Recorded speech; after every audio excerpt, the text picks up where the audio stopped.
Greetings, peace be with you. In this video, I want to discuss a gift from the gods. This is a gift that all of us have in common, and this is the most precious gift that any of us could ever ask for. But the sad reality is that most of us are not making the most of it. And the question is why, right? Why aren't we making the most of the gifts that we have been given? Well, there is an agenda at play. And before I dive into what exactly this agenda is or what exactly this gift is, we have to discuss a thought experiment. So imagine that you got your dream car. You put in a lot of hours of work. You finally got the resources together. And here it is, your dream car, your Ferrari, your Lamborghini, your Bugatti, whatever it is, standing in your garage. Now, most people would put the best fuel in their dream car. They would only drive it across the best roads. They would clean it. They would make sure that it stays in peak efficiency and peak functioning, right? But the problem is that most of us don't have the same respect for the most precious gift that we have been given. Now, this gift that I speak of is, of course, the mind-body system. And the sad reality is that most people treat their cars better than they treat their mind and their body. And the reason for this is because there is an agenda. There's an agenda from the education system, which infects our minds with that of taking instructions from outside forces, that infects our minds with, since we're kids, right, indoctrinated into the system to ask for permission, to raise our hands, to only speak when spoken to not get out in the spotlight, right? I remember in my school, it's like when the punishment that they used to give to kids was that of making them stand on the chair. The punishment was that of standing out. And that was the negative association that was formed in people's minds.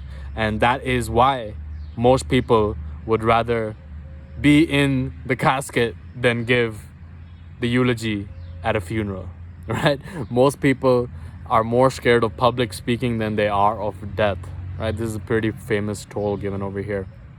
So this most precious gift that we have, which is the mind-body system, there's an agenda to hack it, right? The mind being hacked from the education system. We're indoctrinated since we're little kids, and we are fed a bunch of information that has no practical implications, right? Is it a coincidence that not a single class has been taught about finances over the 15 years of education, right? Why is that the case?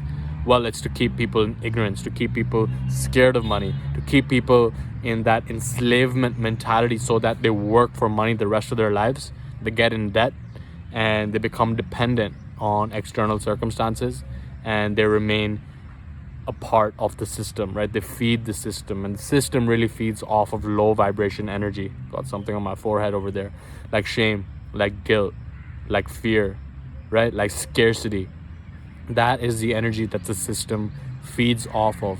And we've been indoctrinated into that system since we're little kids in the education system, right? Infected our minds. And then when we're adults, we have the mainstream media that's again infecting our minds with that fear mongering.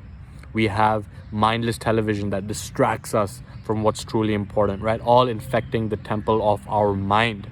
And we have to be very aware of what we allow into our mind. Okay, our mind is a way of perceiving information, and the information that we allow into our minds will picture our perspective, and then our perspective will go on to view the world in a certain way. And it's no coincidence that so many of us are trapped in that low vibration energy because we've been conditioned since we were little kids, right? But the power is in your hands, because the latest breakthroughs in neuroscience have shown us that we have the power to literally rewire our minds, to rewire our brains. There are more than 100 trillion connections within the neural pathways in our brains. And neuroscience shows us that every time we have a new experience, we are able to literally rewire our brains. And also, you do not need to have an experience in the physical realm to rewire your brain. You can rewire your brain just through thought alone. And this is why it's so important to have a vision for your future that wakes you up in the morning, that gets you excited, that gets you driven, that gets you motivated, that inspires you. Because through that vision and practicing that vision, and what I mean by that is that you visualize what your ideal future looks like, and you allow that thought to create a feeling, And that feeling goes on to rewire your mind. Okay, this is not philosophy, this is not law of attraction woo woo.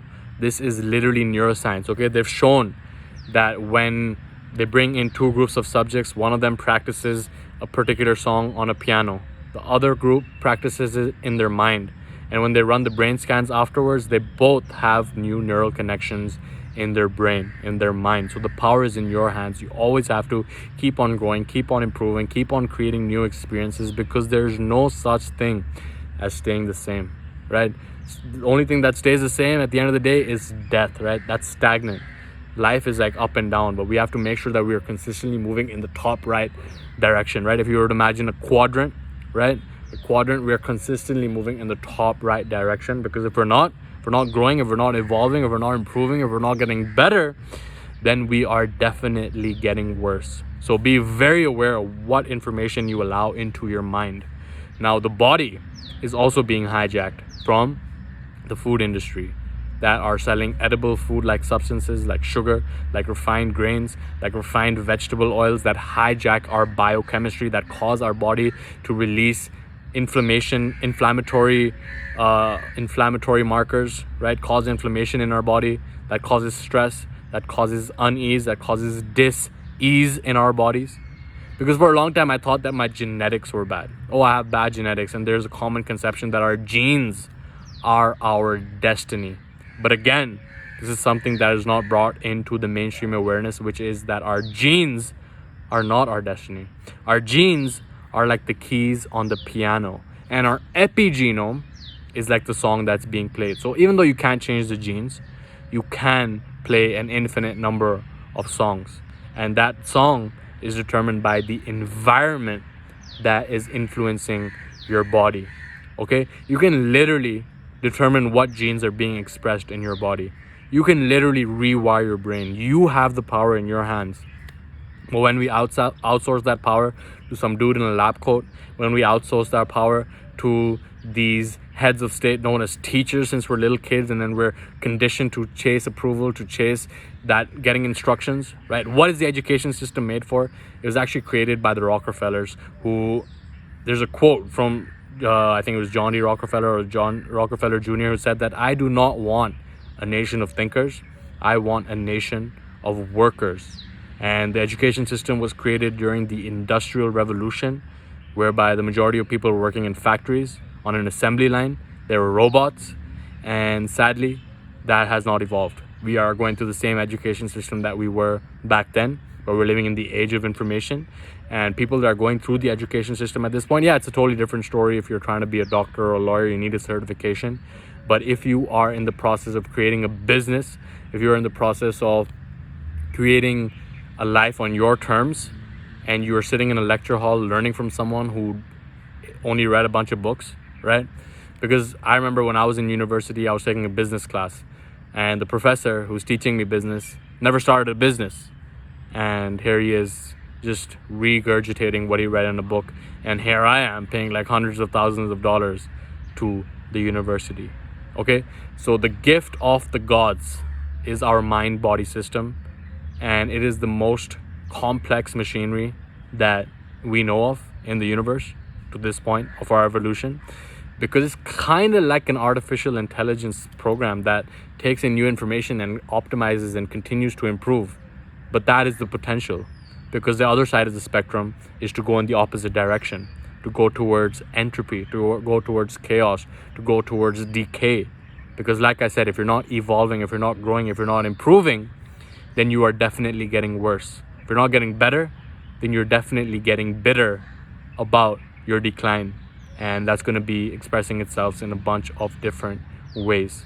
Okay, so understand the power of neuroplasticity to literally rewire your brain. To the power of thought alone, you do not even need to have a new experience.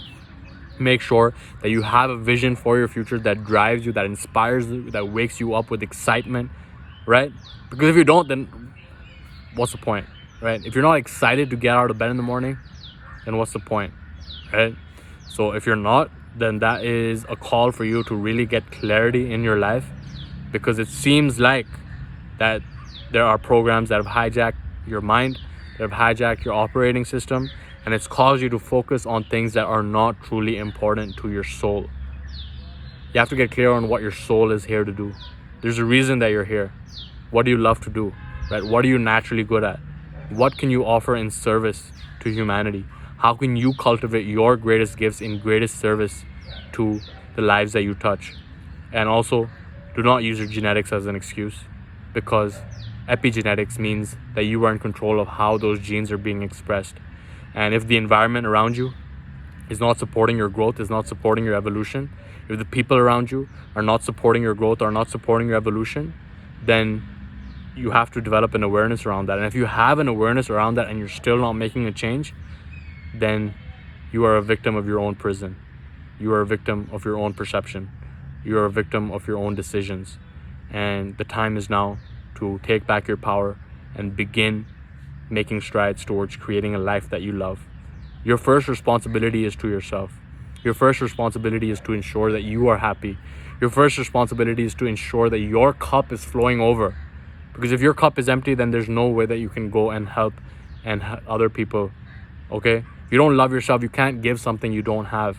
So make sure that you are fulfilling the responsibility that you have to yourself, to make sure that you're fulfilled, to make sure that you're waking up with excitement, to make sure that you have the energy, vitality that is allowing you to cultivate your greatest gifts and greatest service to the world. Because what a tragedy it is that most people die with their song unsung. That the graveyard is the place of abundance of ideas, of dreams, of hopes, of aspirations that never went fulfilled. I do not want that to happen to you. I do not want that for you. The power is in your hands, and the opportunity is for you to take that power back, to let go of programs that no longer serve you, to understand the game that's being played by the food industry, by the medical industry, by the education system, by big media. Let go of that and take the power back that you have to consciously create a life that you love. So with that, I conclude this video. Leave a comment below letting me know what you're going to do right now after watching this video to take a step in the direction of creating a life that you love. Leave a comment right now. Subscribe if you haven't already, okay? And much love to you. Take care.